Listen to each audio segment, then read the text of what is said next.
if the customer requires the backup power function. Growatt provides the optional ATS US for our system.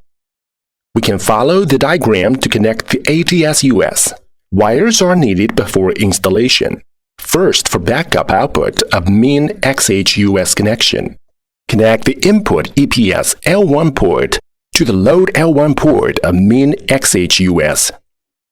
Connect the input EPS L2 port to the load L2 port of main TL XH-US. Connect the grounding cable. Second, for grid connection, connect the input grid L1 port to L1 line of the grid. Connect the input grid 2 port to L2 line of the grid. Connect the grounding cable.